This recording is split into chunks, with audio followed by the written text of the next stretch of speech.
Good morning, my name's Helen Colling from USW Commercial Services. I'd like to welcome you to this session this morning, Mastering the Art of Team Coaching. I'd like to introduce the presenters for this session, Georgina and Allard. So I hope you have an enjoyable session and I'd like to hand you over. Thank you very much.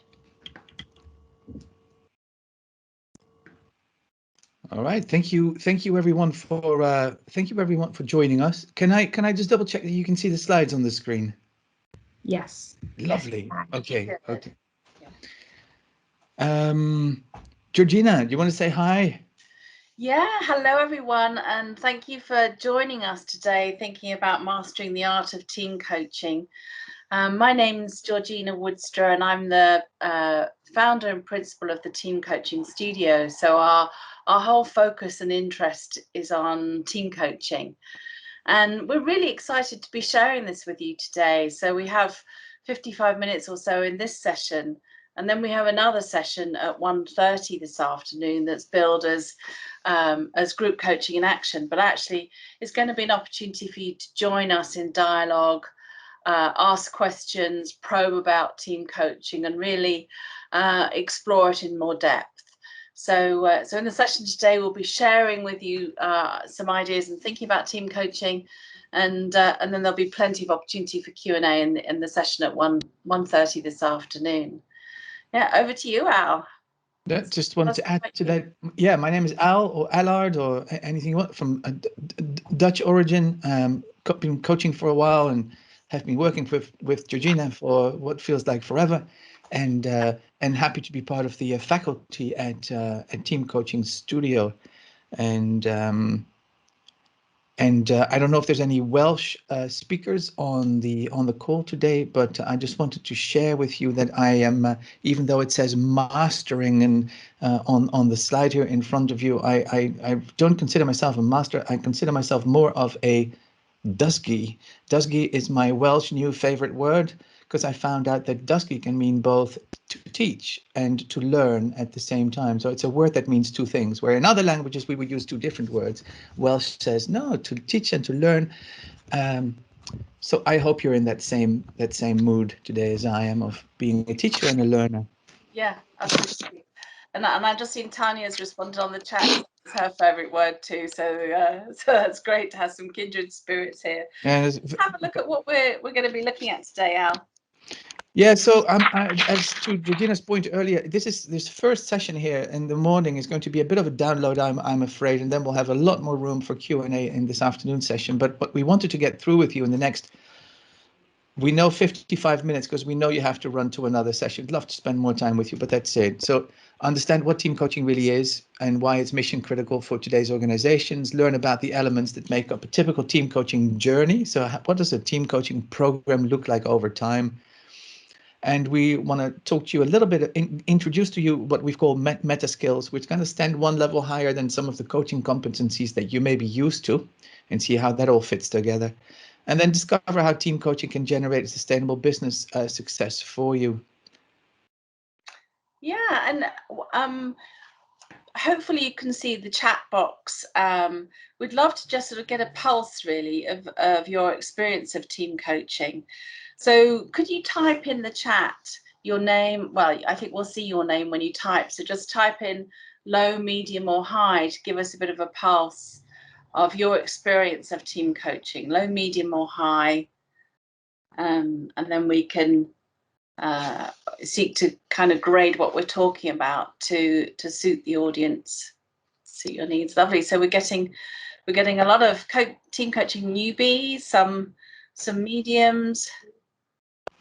Great. We'll let that run whilst you type that in, and let's start thinking about the session today, and thinking about, you know, why team coaching? Why is it so important right now? What are your thoughts on that, Al? Yeah, why is it important? Why is it growing? And so I think the first answer that we've come up with, and feel free to type your own answers in the chat box as we go along. By the way, all the slides will be made available to you. So whatever you see on screen, you don't need to write it down or screenshot it. We'll give it to you. But so, you know, these really complex, these I think VUCA has been replaced by BANI now, BANI, hasn't it? And so the I stands for incomprehensible. So this incomprehensible kind of world we live in with its wicked complex problems, I think require that demand that we learn how to collaborate better. And but at the same time, we know that 1 or maybe maximum 2 out of 10 teams consider themselves high performing according to the research. So there's still a lot of work to be done in that sense. Yeah, and as human beings, we, you know, we're not necessarily wired to collaborate. It's not something that we perhaps learn early on in life. And what does collaboration really mean? A lot of our learning and development is about developing the individual and developing the individual leader rather than our capacity to work across systems as well as teams. So another why for us is that the ability to learn faster than your competitors may be the only sustainable competitive advantage. I think there's been no better example of that than the last 14 months of when I look back to a year and a half ago, our landscape was so different. All our courses, everything we were doing was in person, and similar for so many organisations. We've not only got to learn and adapt, we've got to thrive and find a way to keep reimagining and reinventing ourselves as organisations. Yeah, as I'm sure a lot of people on the call today can identify with, as we've had to move everything online in very little time. And then last but definitely not least, you know, the COVID-induced economic hardships that are upon us and that will continue, I think, to be upon us for a while longer, create all kinds of new economic pressures on organizations, and we wouldn't be surprised if there's more and more companies out there that are saying, you know, rather than giving 10 people on my leadership team individual one-on-one coaching, why not engage in some team coaching for them, which would definitely have an economic impact on the bottom line. Yeah, and Allard, in the chat here, I can see Tanya saying collaboration is one of the organisational and leadership ways of working that Wales Wellbeing of Future Generations Acts legislates for. So collaboration is really key in Wales Wellbeing of Future Generations. Yeah, and the opportunity is huge, isn't it? I was playing around with some numbers the other day, but when you consider that the total workforce on this planet is about 3.4 billion people, it's about 3.4 billion people engaged in work. And you go, well, maybe 80% of those people spend at least some of their time working in teams. I think that's a conservative estimate. So that's 2.7 billion people. And you go, well, all right. So how many teams is that? And I just take the creative liberty of saying an average team is 10 people, right? So if I divide that by 10, I come up with 270 million teams. And again, according to that earlier point, 80% of those never reach their full potential. So that's 80% of 270 million is 216 million teams out there with at least some degree of lack of collaboration and pain. So lots of work, lots to do. Lots of work to do, yeah. And good maths, Al. Impressed with the maths there. Yeah, well, yeah, not a very scientific approach, I'm afraid. But and so if you wanted to sum all that up, it's about, you know, team coaching. Why team coaching? Well, to have more impact, to have a deeper impact, and maybe a just larger, wider impact. Yeah. That's certainly why I got into team coaching. I'd been doing one-to-one coaching since 1993. So I was feeling like so many of the challenges that individual clients were bringing were not theirs to deal with alone. You know, they were challenged in relationships, challenged in terms of how teams were performing, and I could have a much bigger impact by coaching the group or the team that they're talking about, rather than one person trying to resolve the issues alone. So let's go forth and make a bigger impact in the world. Absolutely. However, to think about team coaching, it helps to think back to to the very essence of coaching now, before we move forward to team coaching. And one of the things we'd love you to think about is, for those of you who are coaches, or when you first encountered coaching, perhaps you did by having a coach yourself, or having some coaching as part of the leadership program. What was it about coaching that compelled you perhaps to become a coach or to get involved in coaching? Please write that in the chat. What was it about the beliefs or attitude of the coach that inspired you to become a coach or to get interested in coaching? Whilst we're waiting for people to enter theirs on the chat there, what about you? Remember, if you can remember that far back when you first got into coaching, what was it that captured your imagination? I think, and this goes way back, but it was that simple shift from from telling to asking, and that almost sacred belief that people are capable of a lot more than we give them credit for. And I can see there on the chat that Eleanor Owo is saying, enabling others to solve their own problems. Yeah. Achieve happiness, success, and generally just better whole self. What a beautiful way of putting that, Eleanor. Oh, and then I remember really being turned on at one point by this. There's a beautiful TED talk by Ben Zander, the orchestra director, and where at one point he talks about he looks out at the orchestra and he sees all these people playing instruments, and he goes, "What am I doing here? I'm just standing in front of them, wiggling my arms." And until he realized that his job was to awaken possibility in others. And so there's all kinds of little, and then meeting John Whitmore. Oh, yes. I met John Whitmore and I want to be like John Whitmore. Yeah. And Tanya on here is saying, she was astounded by the power that being a good listener can be to help others. Sandra is saying a genuine interest to see other people develop and fulfill their dreams. Quentin's saying coaching can unlock hidden potential.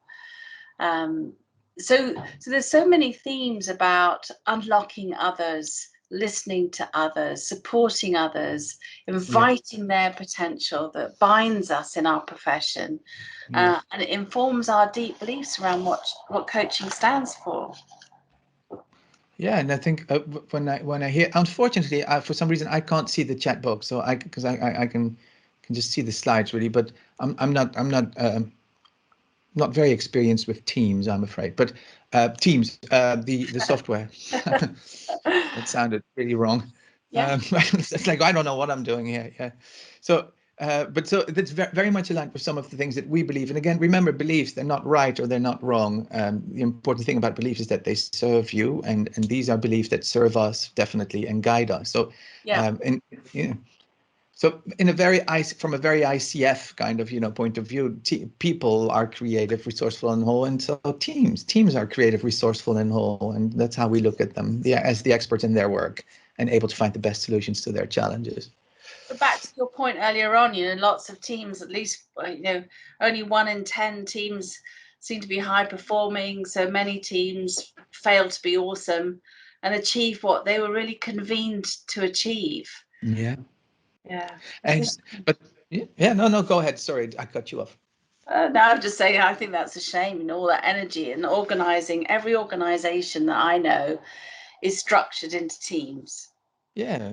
It's a real source of headache for many people when they drive home at night or when they turn off Zoom. And remember all these numbers that I came up with earlier. I think you put those in a COVID-19 context. It's even worse, really. So, but the good news is that collaboration can be learned, can be developed, can be strengthened. Yeah, but we can't do it for the team. So Tanya is saying, how do you see team coaching as different from facilitation? Well, this is a really key point. I think a lot of people are now calling team facilitation team coaching. We believe it's fundamentally different. Why? Because when you facilitate a team, facilitate comes from the Latin word facile, to make it easy. You're really managing the process for the team so that they can focus on the conversation, they can focus on the content. So in that moment, they're being more effective because you're there enabling them to be. Whereas coaching is really around supporting teams to do that for themselves. So as coaches, we need to get out of the way of facilitating the team and step into the role of coaching the team in order that they learn to be more effective. Yeah, and that reminds me of, maybe going back about 5 years, and maybe some of you can identify with this as well. I was doing 99% of my work was one-on-one coaching, and but more and more clients came up to me and said, can you also coach a team? Can you coach the team? Can you coach one of our teams? And I kept saying no. And I kept saying no because the idea was kind of frightening to me, because I wasn't really sure what to do. I knew there was probably more. There was more to it than just taking a group of people through the grow model, but I wasn't exactly sure what that was. And I wasn't ready at that time, as it says here, to take off the armor of the tools and the concepts and the models and the pre-cooked exercises, that I had become very accustomed to as a trainer of people as well. And so, what do we do if we don't facilitate? If we are asking the team to be responsible and learn from its own processes, then that really requires that we show up in a different way, in a much more maybe emergent way, and become very comfortable with that discomfort of not knowing exactly where this is going to go, and having 6 or 10 people looking at you for please help us. Our conversation's been going around in circles for half an hour, and so how do you work with that, and how do you hold that space? How do you sit in the fire? How do you keep trusting the process? And how do you generate that conversation between the team members that they need in order to do the work? And in the chat here, Tanya is saying coaching versus facilitation is a grey area. Useful to be explicit about this difference. We'll be talking about it a bit more in the session today. Yeah. To give you a simple example, for those of you who do one-to-one coaching here, and unfortunately we can't open it up to dialogue, so I don't know how many of you do. But for those of you who do, think about this. How many of you go into a coaching session with a predetermined agenda? So my coaching session starting at 10 a.m. 10 a.m. I'm going to start with an introduction. 10 past 10, we're going to do this. 20 past 10, we're going to do that. Very few coaches. We work to the client's agenda and we work with what's emerging. However, some weird thing happens when we get into the room with a team where the work can be so challenging that I think many of us go in with the armor of a load of tools, exercises, structure to give us some sense of value, some reason to being in the room. And you may have remembered having that same experience in one-to-one coaching, that your very first real coaching session, feeling that sense of what value am I? What do I got to offer here? So really it's an inside out learning to become a great team coach. It takes self-compassion, as it says there, many hours of practice, and the skill set goes way beyond that of a trainer or facilitator. Yeah, and to Tanya's point, it is a gray area, and I think that's a bit of a problem right now in organizations, especially when they buy team coaching. A lot of them are buying team coaching, but actually expecting team facilitation. So we could talk more. We could talk hours about that. But so it's going to be important to come to some form of definition. Now, there's a lot of different definitions of team coaching out there. This is one that we've kind of developed over the last few years, and it may still evolve. Team coaching is at a place right now where one-on-one coaching was 20 years ago. So there's seriously, there's still a lot of work to be done in terms of defining it and asking ourselves what are the essential competencies and what really matters and how do we measure things, etc. But here you go. We think it's partnering with the team, unleashing its potential to collaborate. So that's a central element in our thinking. To collaborate, why? Well, in order to achieve its collective purpose. Yeah. And in this definition, you know, some definitions you'll see of team coaching are quite prescriptive. You know, working with a team in order to get them to clarify their purpose, getting them to understand stakeholder needs, getting them to clarify their goals and objectives, and then to work together effectively. I would say that coaching, if you really look at coaching, if you're hired as a coach to work one-to-one with an individual, you're not prescribing what outcomes the individual should get from the coaching. Usually definitions of coaching are broader, more expansive, and more about potential, because we're creating the space for the client to really think about what they want out of the team coaching. And because every team I've ever coached has a unique need. So I'm not going into the coaching going, here's what you need to be better, team. That would be perhaps being more of a consultant. I'm going in looking to mine and to work with what potential they want to release. So that's one of the different frames or mindsets that impacts how you embody your role as a team coach.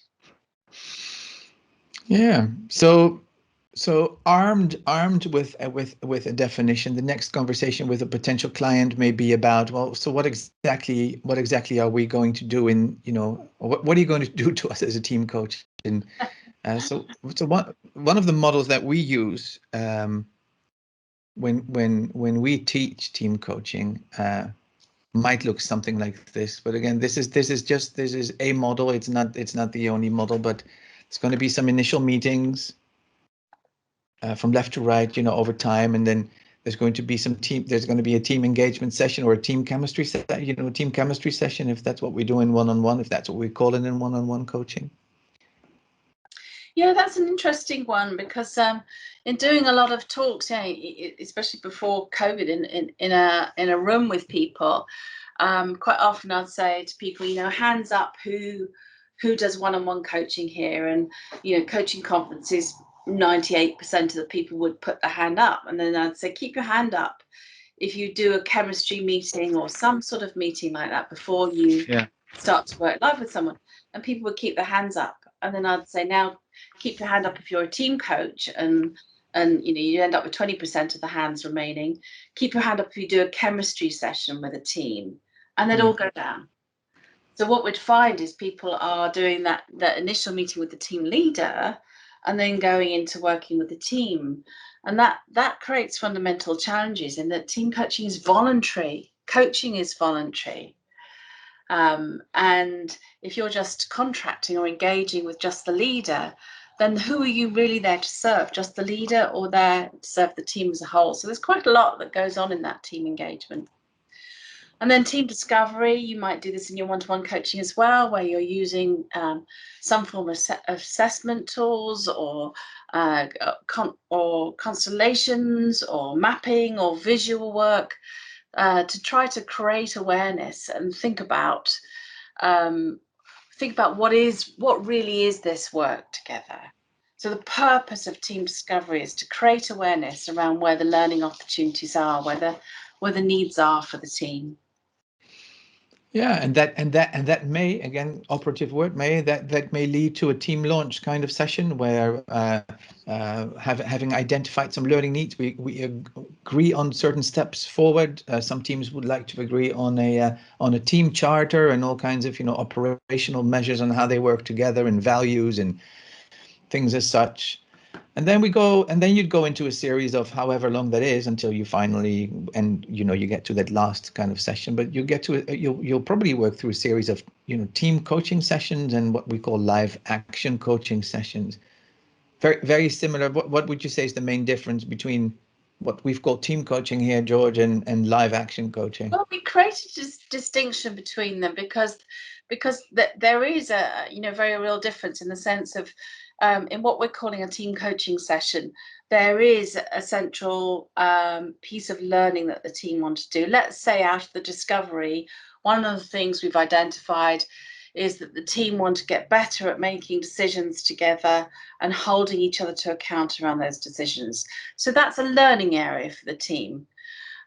So a team coaching session might say, well, in our next session, let's focus in on that. And that doesn't mean that as a coach, I've got to bring a decision-making framework and teach the team how to do that. I could do, but if I'm staying as a coach, I might be working with their awareness to think about how they make decisions and what's going to work for them going forward, and maybe to practice that and simulate it. In live action coaching, this is where I am not facilitating anything at all. I'm not setting up the room. I'm not setting up the space. All of that work is done by the team. I'm in with the team in their normal environment, in their normal meeting space, because one of the hardest things about any form of development is translating it from an away day kind of experience or a session into reality. So I'm in the reality with them, and I'm the coach in the room. Sometimes I think about this like a sporting game, like a football match going on, say, and the team is on the pitch and I'm on the sidelines. Yeah, I'm not in there with the play with them. Yeah. And I haven't organised the play. They're doing that themselves, but I'm on the sidelines. And then final review, you know, and actually you could you'd normally sort of peppercorn reviews throughout the whole team coaching journey, but for simplicity's sake, we've put that at the end. That's really around integrating the learning, closing off a loop of learning before opening up another. Yeah. So And then what we've tried to indicate along the bottom here is that you may or may not, that could open up another hour-long discussion, but you know, you may or you may not want to engage in some one-on-one conversation / coaching with the team leader, and or you may, in addition, engage in some one-on-one coaching with one or the other team member, as long as that serves the team's agenda, I guess. And so long as you have the capacity to hold that many relationships, yeah, and to work with the complexity, which is another whole webinar, really. Yeah, and you'll get these slides, so you do feel free to use this team coaching journey map if you think it would be useful, because team coaching is emergent at its very best. It's emergent. It sometimes helps a team to have some. It provides some psychological safety by having a visual map of what it might look like. And then just between you and us, I think, and this goes back to maybe Tanya's point about, you know, that difference between facilitation and team coaching. What the light blue shaded area here tries to indicate that is that at the beginning of a process like this, your stance may be one of bringing in a lot of structure and even taking the lead on certain things and making certain decisions for the team almost, I was going to say, yeah. And then as the team matures over time and as their capacity to own their own processes increases, as their effectiveness increases, your stance hopefully transforms into a much more receptive and emergent one, where the leading and the structuring is now done by the team, and where your role becomes much more one of holding the space and creating the conditions and comfortably working with whatever arises in the moment. Yeah. So the coach's role kind of fades, and if you do a great job at the end, you kind of don't even notice you're slipping away. Because the team's doing all the work. Yeah, there's so much more we could say about this, so forgive us all for racing through it, but we wanted to give you a visual of a team coaching journey. If you want to join us at 1:30 and you have particular questions on this, we can dive into this some more at that point. So do note down any questions that come to mind, because I know you might be running on to another session after this. So again, if we're not consulting and if we're not facilitating and if we're not teaching the team, you know, what is it that we do? And the way in which we summarize that is by means of this team coaching competency wheel. Now we've written a whole white paper about it. We'll put up a link in the very last slide, which you'll get as well, but put up a link where you can pick up your copy of this white paper. It's too long to go through on the call, but please read it, because it dives in all of these different elements in a lot of depth, and it's free. So, but the way to look at this is from the outside in or from the inside out, really. But for us, the work starts at the center here with where we've written philosophy and stance, and then there's that gray circle of what we've called meta skills, and all that informs a series of competencies that we believe are the important ones, and that, you know, again, will ring a lot of bells for a lot of people on the call, because there's such things as active listening and powerful questioning and direct communication. There's some new things as well when you start to work with teams, right? You know, the relationships in the systems and working with power and authority in the team. And we've relegated, I would say, tools and techniques and models and frameworks to the outer edge of this, not to discard them, but to say, like, really, let's find our center. Let's go back to the philosophy of coaching and what your beliefs are, those big foundational beliefs about change and about people and about the work with people and about your beliefs about potential, and how those beliefs, those almost philosophical beliefs, then inform your stance. And your stance, a useful way to think about this is maybe as a series of mantras, you know, these little sound bites that you have that are present with you while you do the work. So sound bites like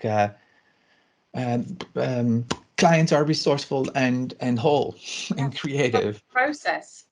Yeah. Well, say again? Trust the process. Trust the process. Stay loose is one that I like. Stay loose. It's things that I have to remind myself, which come from my philosophy about coaching. Yeah. And then maybe we can talk a little bit about those meta skills, because they're so fun. They're so big. Yeah, so let's flip to the next slide for that. Yeah, lovely. So with philosophy and stance at the middle, let's say we believe that clients are creative, resourceful, and whole. Part of my own philosophy is that change happens in the here and now, rather than talking about what happens out there or back then. Let's bring that transformation into the here and now. In my stances, we've been talking about things like trust the process. It's their agenda. It's all data. Pull back. You know, these are all mantras that support me in embodying that philosophy in the moment. Yeah. Yeah, lovely. Got some more there. Provoke experimentation. Oops. Be curious. Yeah. Model collaborative behavior. Dance in the moment. Sit in the fire. You know, they're all little statements that help me show up as a team coach. If we hop back to the slide before, on the meta skills here, presence, use of self, and active experiments, we think about these as a high impact methodology for change. So at the beginning of this talk, we were saying this is, you know, why team coaching, because it's all about impact. So how do we make impact as a coach if we're not bringing lots of theory, tools, exercises? You know, how do we make impact? And presence is where it starts. This is about our capacity to be present to whatever is wanting to merge, rather than trying to control it by facilitating it, by structuring it, by getting out of the way, creating a really strong container, and using our presence to create enough safety for what has not emerged before to emerge, for the conversations to be had that have not been had. Presence is also about us being able to flex rather than to inhabit a fixed way of being. We're flexing between being an evocative presence and a provocative presence. An evocative presence opens up a safe space, builds that container. Provocative presence provokes change. Use of self is if you think of presence about as being, how we're being, use of self shifts more into doing. It's how we intervene, and we have various different ways we talk about intervening, different modes of intervening. We talk about it, in our program, so we can't go into that in detail today here. But we've described it as the ability to self-support and make use of self as an instrument of change. So rather than to use an exercise or tool and hope that's going to make change, to use yourself, because you're in the room with the team, experiencing the team in every single moment.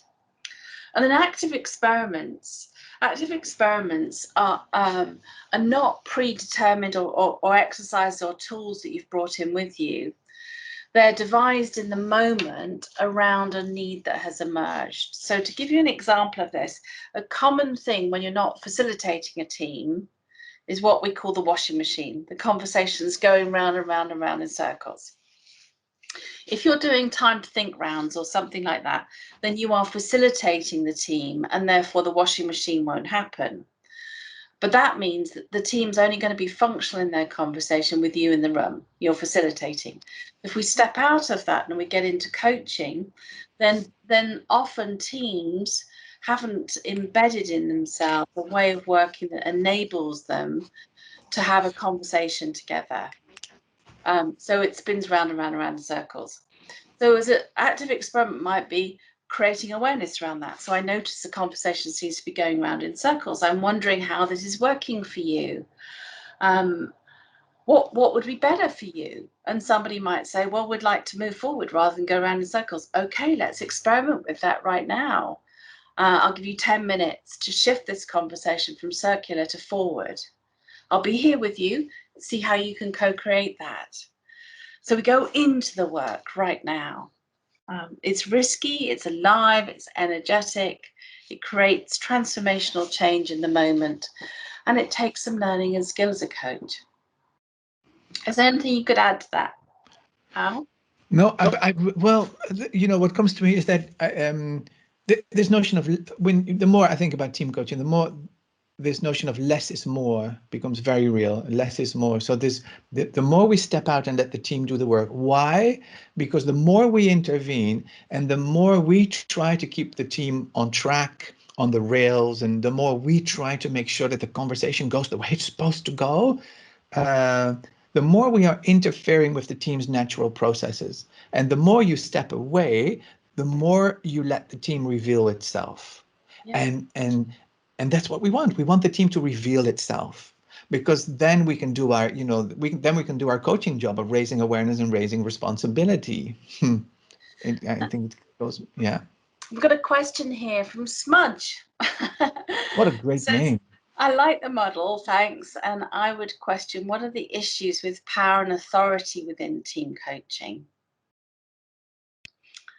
Yeah. So when we talk about power and authority within team coaching, we're really thinking about how do teams get stuff done? How does leadership happen? Oftentimes coaches are uncomfortable talking about power, but teams only really work when there's some form of power. If we think about power as action, how we move things into action and focus. Now, some organizations and some teams are more top down, and that's how the culture works. And also in some cultures around the world, some are more distributed. So where power is distributed across the team. And one of the things that I find is often coaches go into team coaching with their own bias, but it's often an unconscious bias. And many coaches have a bias for consensus decision making and for equalizing power. And that's an area to be really thoughtful about, because it's not for us to impose our own ideals onto the client as a team. It's really to work with their power system and to invite them to think how it's working for them.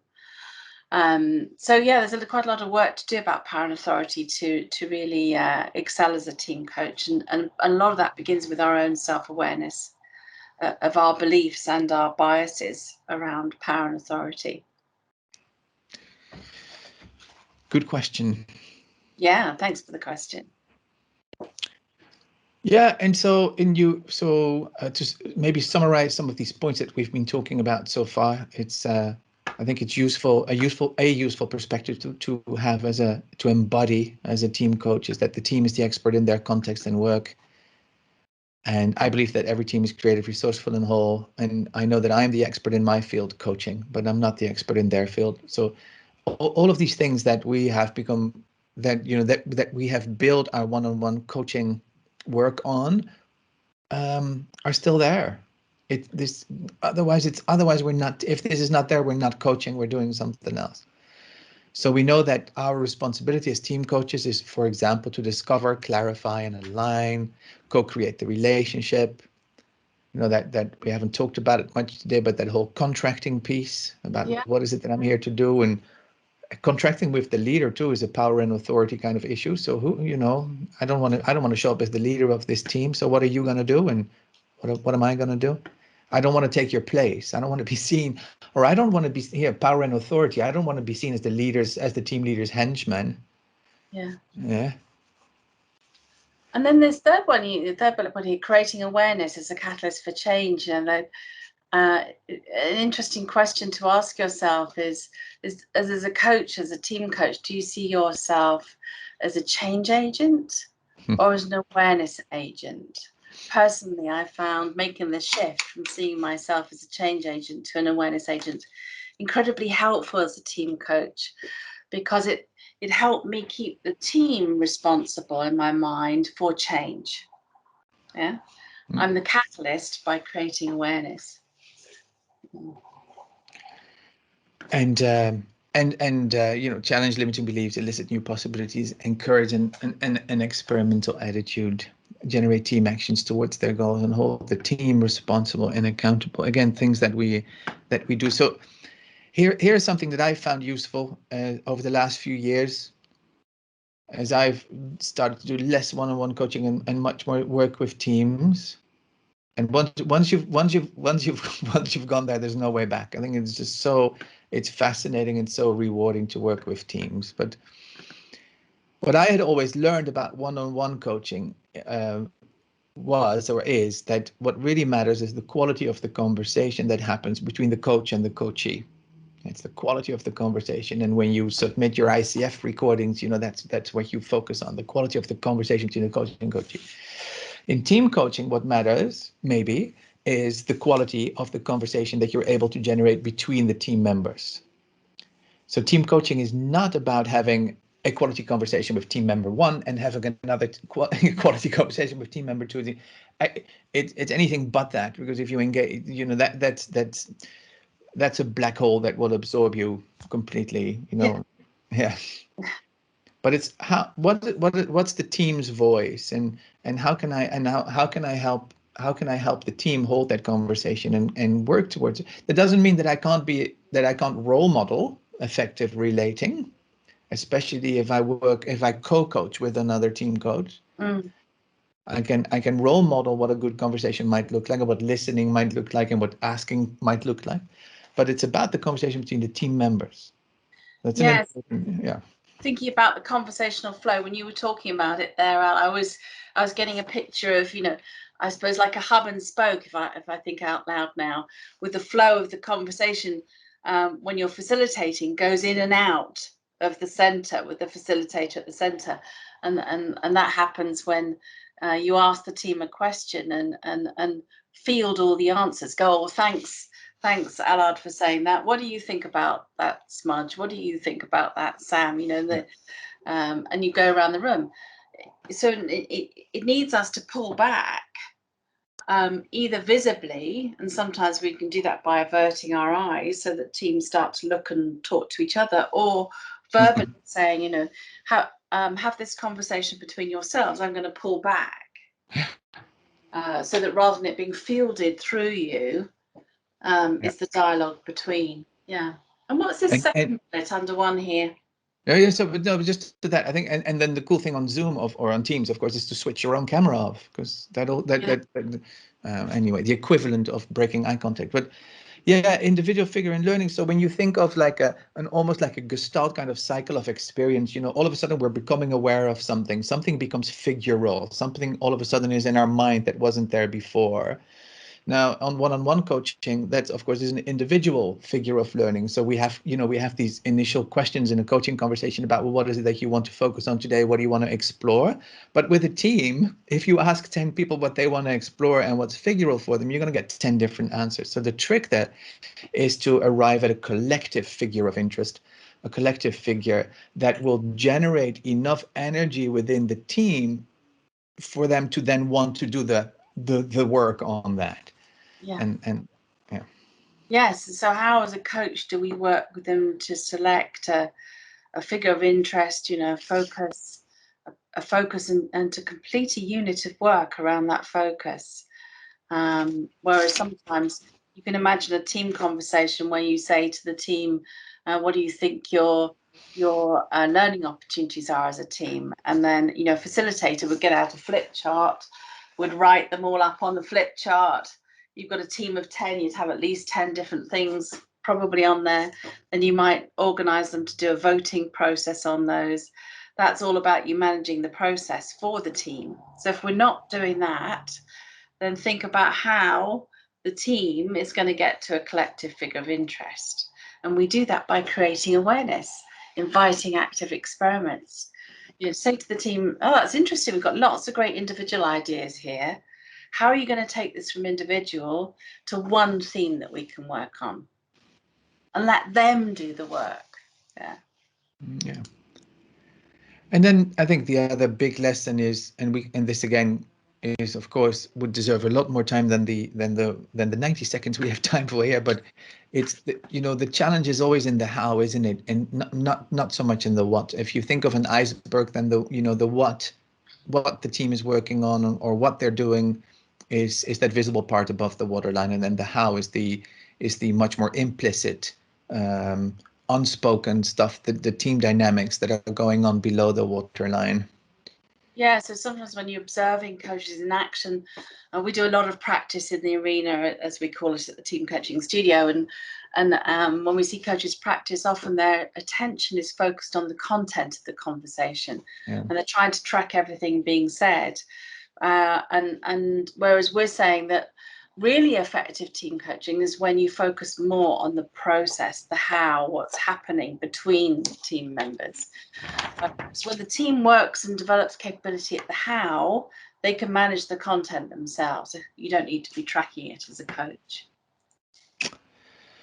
Okay, and then the last part of our hectic talk here today is but we promised we would address this. It's future-proof your practice. Now, I spoke a little bit about the 260 million teams out there that need help, but I think there's more reasons. What we try to illustrate with this little graphic here is that when you think about your one-on-one coaching practice, you know, for you to pay the bills at the end of the month, and or for you to, I'm not sure exactly what the number would be, but for you to arrive at what your picture of success is, how many one-on-one coaching relationships do you need to advance, and engage in at the same time? And maybe you'll get to a question of, well, I need about 20 one-on-one clients to make a living.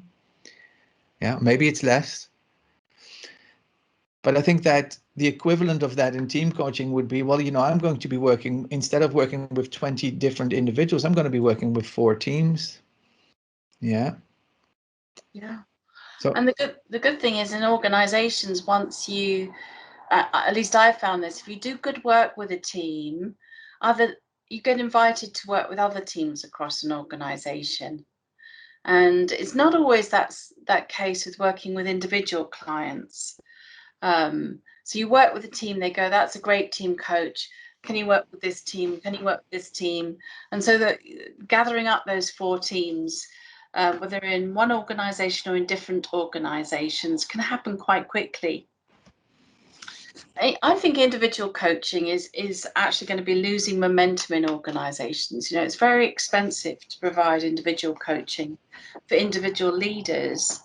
That's one reason. But back to the point right at the beginning of this talk, Al, I think that many of the problems that clients are bringing to coaching cannot be addressed through one person. They need to be addressed through a system.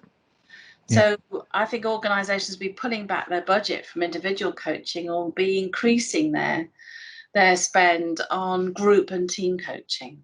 Yeah. Yeah, so you can grow your business by really getting into this. It's very, very fast growth area of team coaching. There's so much demand for talks and for learning about it. You can transition from one-to-one coaching to working with teams at all levels in an organization. And you can, through team coaching, I think we've seen, for those of you who are self-employed over the last decade, we've seen quite a significant reduction in rates for coaches, which is very difficult when you've got a lot of learning to do and a lot of practice building to do, a lot of you could say dumbing down of fees and rates for coaches. Whereas as team coaching is in demand, you can potentially increase your rates and length and size of engagements, and more significantly, make a much bigger impact. So a lot more to be said, and we hope some of you can join us this afternoon. But we live in a world that likes, lists of 3 tips, and I'm the first one. So I think that if this field of team coaching appeals to you, I think you can do a whole lot worse than do these 3 things. So remember, you're the coach, and it's the team's work to do the work. Let the team own its processes. Don't take too much responsibility for their processes, or they won't learn. Okay, and you're going to be pulled in. You're going to be pulled in. You're going to find yourself doing all kinds of stuff that the team ought to be doing, from organizing to calming things down, to just let it reveal itself. And I just jump in here, Al, with a quick extra tip on there. When you feel yourself pulled in, it's often because there's a void in the team. So rather than you stepping in and filling that void, become aware of the pulse on you, because that's the system speaking to you around what it's needed. So if you feel the need to come in and drive a decision forward, or to pick up the pace, or to raise the energy, or to get clarity, they're all team processes that actually belong in the team. So how can you coach them to own their own dynamics? Listen for the team. We talked about that, the notion of the team's voice, rather than all the then you remember the sum is greater than the whole is greater than the sum of the parts. Yeah. And so don't just listen to the sum of the parts, but listen to the whole, and then create awareness of how the team works together by noticing and naming patterns. And patterns can be as simple as, God, it's so interesting. I've noticed that every time Jamie voices something, Taylor will oppose, and then 2 others of you will bystand. And I want, and have you noticed that pattern, and what is that pattern generating for you, and what other patterns might we experiment with? So there are 3 real quick tips, and then you'll have this in your slides. We'll give you lots of links in the slides. If you want to join us, there's a shameless plug for 10% off on our brand new hybrid, blended learning program on Thinkific. Georgina's book is coming out very soon, and you click there if you want to be notified when that comes out. Best book on team coaching so far. It's an interesting time to be in team coaching, guys. I forgot to say this, but again, it's like if team coaching is at that same place where one-on-one coaching was 20 years ago, that means it's pioneering days again. It still needs to be invented. There's anybody who says they're an expert in team coaching today, I don't know. Yeah, and you can also join our free community of practice. So we have a growing community of 400 or so people who are interested in team coaching. Allard's got a link there. It's on Mighty Networks. It's not just a forum for discussion. You have that. You can share. You can ask questions.